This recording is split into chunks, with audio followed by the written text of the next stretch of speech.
সোজাকথা পত্রিকার বর্ষপূর্তি ও স্বাধীনতা দিবস উদযাপন।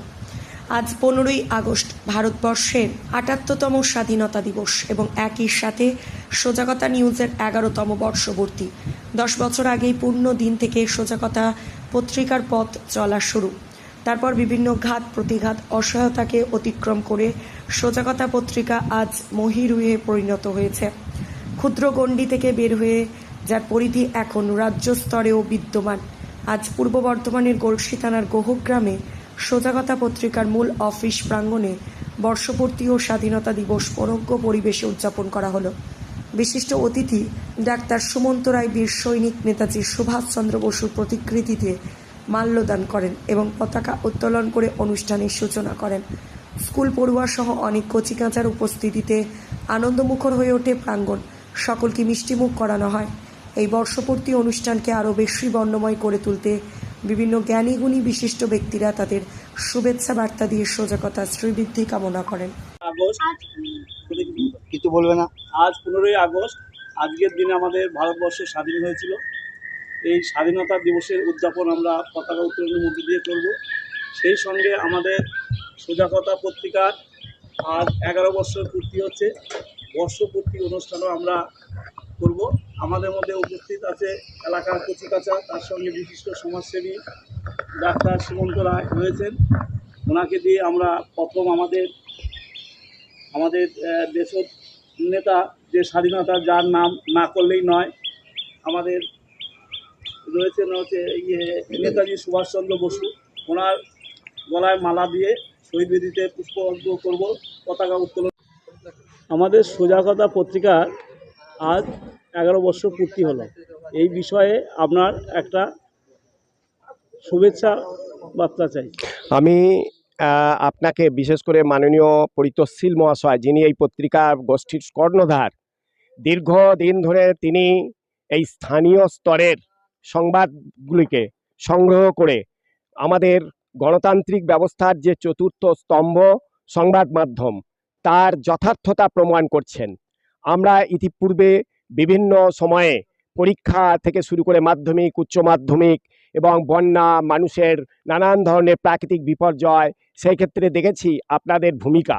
সোজাকথা সংবাদ পাক্ষিক এরা দায়িত্বের সাথে ভারতের গণতন্ত্রকে মজবুত করার জন্য গণতান্ত্রিক ব্যবস্থাগুলোর যে কতকগুলো নীতি, সেইগুলোকে নৈতিকতা, সেগুলোকে সামনে রেখে মানুষের স্বার্থে, জনগণের স্বার্থে এবং বিশেষ করে যারা নিচু স্তরের মানুষ, সমাজে যাদের কথা কেউ তুলে আনে না, সেই সমস্ত মানুষদের কথা আপনারা তুলে আনছেন। এই জন্য আপনাদের আজকে জন্মদিবস পালনের জন্য আমরা শুভেচ্ছা জানাচ্ছি এবং এই আশা রাখছি যে আগামী দিনে আপনারা ভারতবর্ষের তথা পশ্চিমবঙ্গের একটা অন্যতম অগ্রগামী সংবাদ মাধ্যমে পরিণত হবেন। আমার নাম শেখ তারেক আসগর।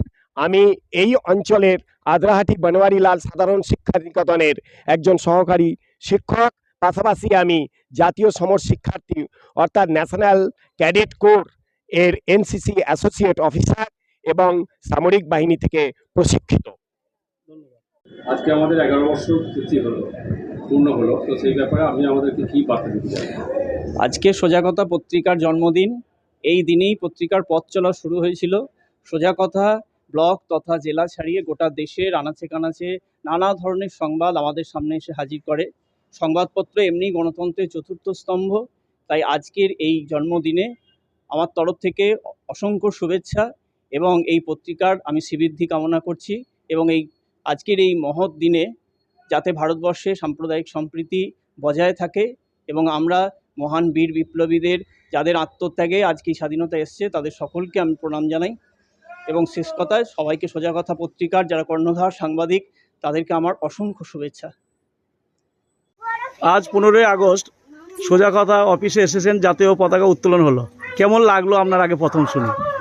খুব ভালো লাগলো, কারণ একটাই যে আমাদের যে স্বাধীন চেতনা, সেই চেতনা যে আমাদের মধ্যে আছে এবং আপনাদের এই পাক্ষিক পত্রিকার মাধ্যমে তুলে ধরেছেন, একটা বার্তা মানুষের মধ্যে পৌঁছাচ্ছে, এটা আমাদের খুব ভালো লাগছে। আজ 15ই আগস্ট স্বাধীনতা দিবস সম্বন্ধে দু চার কথা আপনার কাছ থেকে শুনে নিতে চাইছি। হ্যাঁ, আমাদের এই যে স্বাধীনতা দিবস আমরা পালন করছি, আপনাদের অফিসে এসেছি এবং পালন করছি, খুব ভালো লাগছে একটা যে এই স্বাধীনতা আমাদের তো আগে ছিল না, আমাদের স্বাধীনতা অর্জন করতে হয়েছে। কারণ আমাদের দেশ তো পরাধীন ছিল, আমরা ইতিহাস পড়েছি, জেনেছি। আমরা হয়তো তখন তাদের সঙ্গে সংগ্রাম করতে পারিনি, কিন্তু আমাদের মনে স্বাধীন সংগ্রামটা এটা আমাদের কিন্তু আছে, চেতনাটা আমাদের রয়েছে। তবে আমরা ইতিহাসে যেটা দেখেছি যে এই স্বাধীনতা অর্জন করতে আমাদের যারা শহীদ হয়েছেন তারা কত পরিশ্রম করেছেন। আজকে আমরা আপনার অফিসের সামনে যে নেতাজি সুভাষচন্দ্র বসুকে দেখতে পাচ্ছি, তিনি এই স্বাধীনতা অর্জনের জন্য গর্জে উঠেছিলেন। তিনি বলেছিলেন, তোমরা আমাকে রক্ত দাও, আমি তোমাদের স্বাধীনতা দেবো, এবং তিনি রক্ত ঝরিয়ে কিন্তু আমাদের স্বাধীনতা অর্জন করে দিয়েছেন।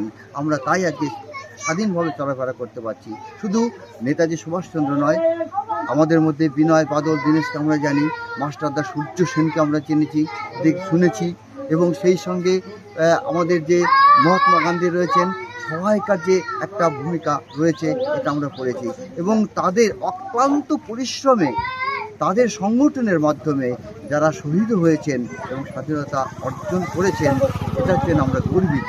এবং আজ যেভাবে এনে দিয়েছেন স্বাধীনতা, আমরা যেন সেইটাকে আবার পরাধীনতা পরিণত না করে দিই।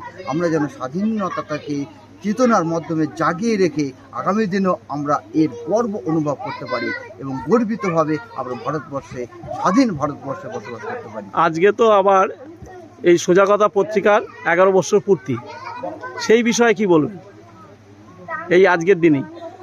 সবথেকে ভালো লাগছে এটাই যে আমাদের এই ভারতবর্ষের মধ্যে চতুর্থ স্তম্ভ হচ্ছে সংবাদ মাধ্যম, এবং আপনারা যে সোজা কথা সংবাদ মাধ্যম, এর মাধ্যমে যে আজ শুধু স্বাধীনতা সংগ্রামীদের আমরা জানতে পারছি তা নয়, স্বাধীনতা সম্বন্ধে জানতে পারছি তাই নয়, আমাদের এই গ্রামে গঞ্জে যে সমস্ত সত্য ঘটনাগুলো ঘটে, যেগুলো কিন্তু মানুষ জানে না, কিন্তু সত্য ঘটনা, কিভাবে মানুষ অত্যাচারিত হয়, তার মধ্যে কিভাবে মানুষ অত্যাচারিত হচ্ছে, বা পরাধীনতার মধ্যেও যদি আমরা বলি চেতনার মধ্যে আনি। তাছাড়াও যে সমস্ত সত্য ঘটনা, যে দেশ বিদেশের যে বর্তমান যে অরাজকতা যেগুলো ঘটছে, এইগুলো আপনাদের মাধ্যমে যে সঠিক তুলে ধরছেন, এটার জন্য আমরা গর্বিত। আমি চাইবো যে আপনারা যেভাবে এগিয়ে যাচ্ছেন আরও এগিয়ে যান, আমরা খুবই গর্বিত। আপনার নাম ও পরিচয়? আমার নাম সীমন্ত কুমার রায়, আমার বাড়ি এই গোহগ্রামেই, এবং আমি একটা গ্রাম্য ডাক্তার হিসাবে পরিচিত।